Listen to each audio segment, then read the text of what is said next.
이 트럼프 대통령이 취임 첫날 내놓은 무더기 행정명령, 우리 기업들에게 영향을 미칠 내용은 무엇인지 조금 더 자세히 들여다보겠습니다. 산업부 고영욱 기자 나왔습니다.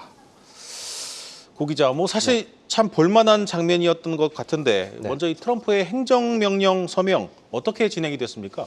네, 도널드 트럼프 미국 대통령의 1호 행정명령은 워싱턴 DC의 국회의사당 로툰다 홀에서 내려졌고요. 내용은 바이든 전 대통령의 행정명령 78개를 철회하는 것이었습니다. 로툰다 홀에서 5분가량 8개의 행정명령에 서명한 뒤에 백악관 대통령 집무실로 이동해서 추가 행정명령을 내렸습니다.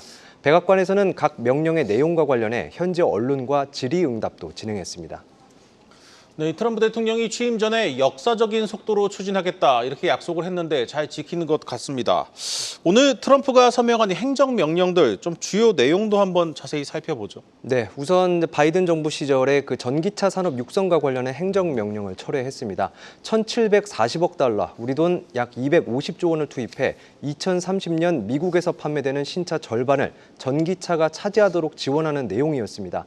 앞으로 우리 기업들이 받는 2차 전지 첨단 제조 세액공제 AMPC라든지 미국 전기차 구매자들이 받는 보조금 관련 정책에 변화가 예고되는 대목입니다. 네. 실제로 이달 초 전기차 보조금을 받기로 했던 현대차의 전기차 3개 모델이 일부 중국산 부품을 사용했다는 이유로 보조금 지급에서 제외됐다는 소식이 오늘 알려지기도 했습니다. 국내 증시도 민감하게 반응했습니다.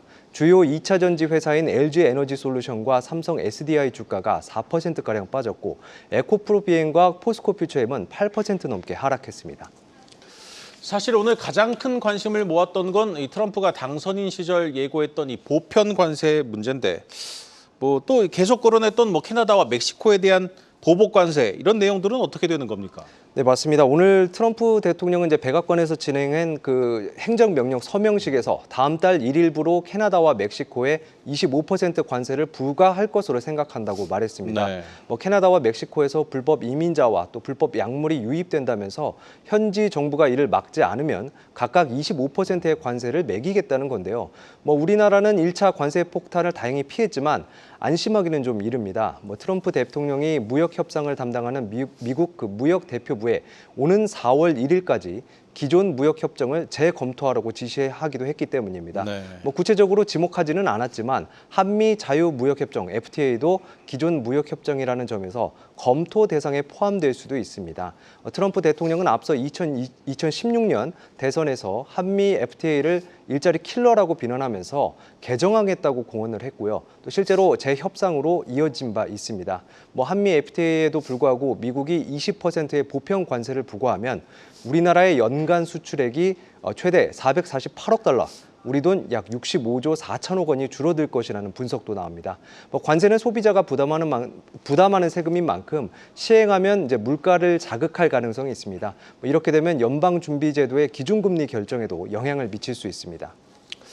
네, 이번 이 트럼프의 취임식은 여러모로 많은 얘기들을 남긴 것 같습니다. 우리 기업인들도 참 많이 갔는데 이 장소가 야외에서 이 실내로 바뀌면서 못 들어가신 분들도 많죠. 맞습니다. 이번 트럼프 대통령의 취임식이 이제 국회의사당 로툰다 홀에서 열리는 걸로 바뀌면서 미국을 찾았던 우리 기업인들 상당수가 헛걸음을 하게 됐습니다. 로툰다 홀에는 600명 정도만 수용할 수 있는데 한국에서는 조현동 주미대사가 유일하게 입장한 것으로 알려졌습니다. 인근의 체육관 캐피털 원 아레나에서 실시간으로 중계된 영상으로 이 취임식 장면을 볼 수도 있었는데요. 이곳은 2만 명 정도 수용할 수 있습니다. 다 합쳐도 당초 배부했던 취임식 티켓 22만 장 중에 10%도 안 됩니다. 재계에서는 이제 정용진 신세계그룹 회장 그리고 김범성 쿠팡 의장, 최준호 패션그룹 형지 부회장 정도가 이 자리에 참석한 것으로 알려졌습니다. 정용진 회장은 이제 취임식 이후 무도회까지 참석했습니다. 이외에 이제 류진 풍산그룹 회장이나 우우연 SM그룹 회장, 허영인 SPC그룹 회장 등은 입장권을 받지 못해서 다른 곳에서 취임식을 본 것으로 알려졌습니다. 네. 4대 그룹 총수는 이번 취임식에 가지 않았습니다. 다만 100만 달러를 기부한 현대차 그룹의 장재훈 부회장 그리고 호세무뉴스 사장 등 일부 경영진이 취임식 전날 만찬에 참석한 것으로 알려졌습니다. 네, 잘 들었습니다. 산업부 고영욱 기자였습니다.